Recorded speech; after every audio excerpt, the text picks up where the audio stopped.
Vous connaissez sans doute la Mercedes CLS, alors c'est un peu le fleuron de la gamme Mercedes dans la catégorie des berlines coupées 4 portes comme on aime les appeler, sauf que vous n'avez pas forcément 60, 70 voire même 80 000 euros à mettre là-dedans.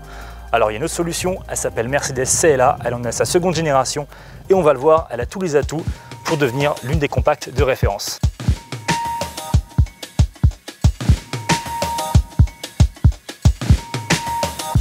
Même segment qu'une classe C, même longueur qu'une classe C, même coffre qu'une classe C, mais ce n'est pas une classe C.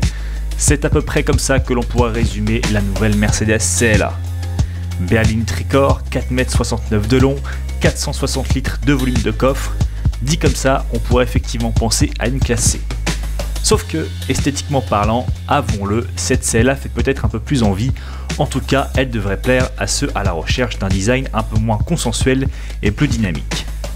Quelques éléments particuliers la distinguent, comme cette face avant façon Shark Nose, très agressive, la chute de pavillon très prononcée ou encore les voies élargies de quelques centimètres par rapport à l'ancienne génération. On pénètre à l'intérieur et là, évidemment, pas de surprise, on retrouve un copier-coller de la dernière classe A. L'ensemble est plutôt harmonieux mais peut-être un peu trop clinquant avec cette pluralité de matériaux et toujours cette alliance de plastique noir laqué et d'aluminium qui ne fonctionne décidément pas à nos yeux. L'ergonomie est bonne, bien qu'un poil complexe, malgré l'incorporation d'un écran tactile, il reste de nombreuses commandes physiques, notamment au niveau du volant. D'un côté du volant, vous pouvez commander l'écran central, de l'autre l'instrumentation digitale, mais on a tendance à rapidement s'y perdre.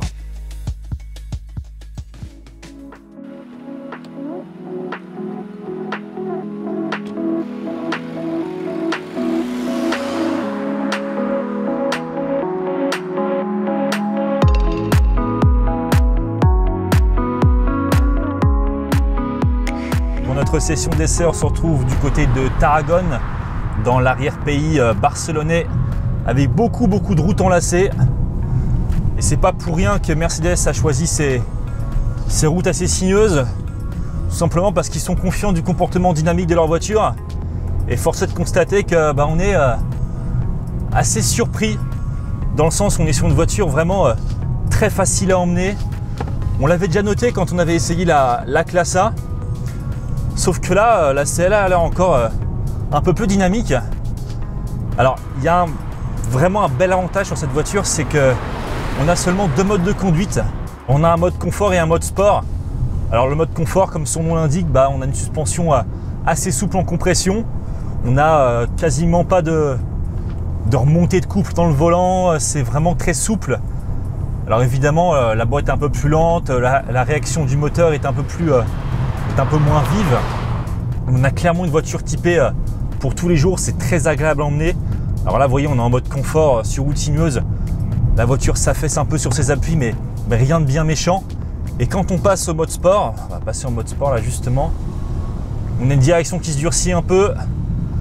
Les lois de passage de la boîte de vitesse autorisent des passages de rapport un peu plus haut dans les tours. Et on a une réaction à la pédale d'accélérateur qui est un peu plus vive. Et dans les faits, qu'est-ce que ça donne?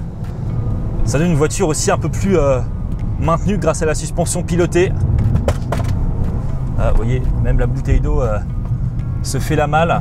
Alors en conduite dynamique, c'est très bien maintenu, notamment en suspension. Notre version d'essai est équipée d'un moteur 4 cylindres de litres qui fait 224 chevaux et 350 Nm de couple. Indexé une boîte de vitesse robotisée DCT à 7 rapports.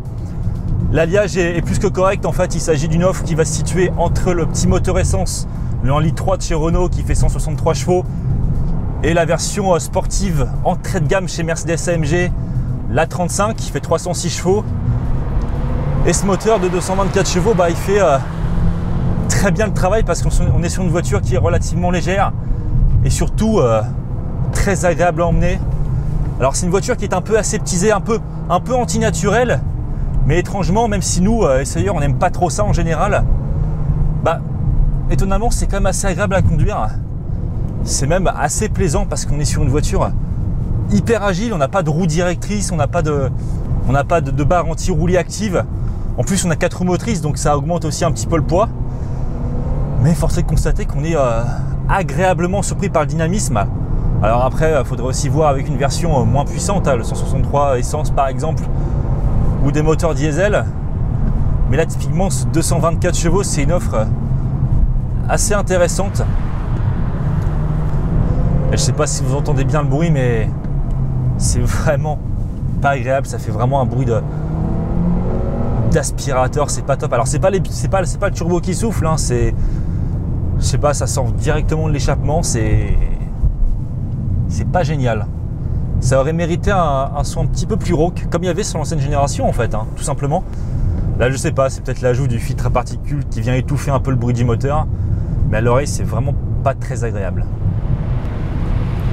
Alors évidemment c'est la période qui veut ça, il faut qu'on vous parle des consommations. Alors la nôtre est complètement tronquée parce qu'on fait que appuyer assez fort dessus, puis on est que sur des routes sinueuses, donc ça incite à rouler de manière dynamique. Donc à titre indicatif, on a plus de 14 litres au 100.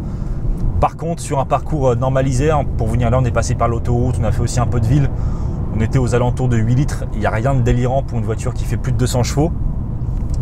Alors pour le moment, l'offre est assez étroite, compte tenu du fait qu'on est sur une espèce de transition énergétique. Donc pour l'instant, même si sur la gamme A, donc classe A, CLA Shooting Brake, GLB et tout ça, on est encore que sur des moteurs thermiques. À la rentrée, en septembre 2019, voire même octobre, puisque ce sera au salon de Francfort, Mercedes présentera pour la première fois des versions plug-in hybrides sur ces modèles compacts. Pour l'instant, on n'a pas encore d'informations, mais ce sera sûrement indexé à des moteurs essence. Après, ce qui concerne l'autonomie, on sera de l'ordre de peut-être 50-60 km en tout électrique. Enfin, ça faudra voir. Pour l'instant, Mercedes n'a pas encore totalement communiqué là-dessus.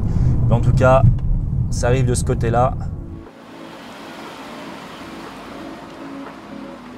La concurrence vient d'un peu partout pour contrecarrer les plans de Mercedes et de sa CLA. Peugeot tire à balles réelles avec une 508 qui vient aussi faire de l'ombre à la classe C, tandis que BMW prépare activement une série de grandes coupées. La CLA reste toutefois une offre pour le moins unique sur le marché, avec des prestations qui raviront ses jeunes et moins jeunes clients. Des prestations qui ont un coût évidemment, puisqu'il faudra compter au minimum 35 250 € pour le marché français. Avec quelques options qui vont bien et un moteur plutôt sympa, la facture grimpe vite comme celle de notre version d'essai affichée à très exactement 47 500 €. D'ores et déjà disponible en concession, la CLA sera complétée bientôt d'une version Shooting Brake qui viendra bientôt garnir les rangs de la gamme compacte chez Mercedes pour ceux voulant un peu plus de coffre. Puis viendront les déclinaisons sportives, à commencer par la CLA 35 et ses 306 chevaux, puis la CLA 45 et ses 421 chevaux. Comme nous, vous devez commencer à vous y perdre avec la gamme chez Mercedes. C'est pourtant une stratégie bien huilée qu'applique la marque allemande, étouffer la concurrence par l'offre en occupant absolument tous les recoins du marché.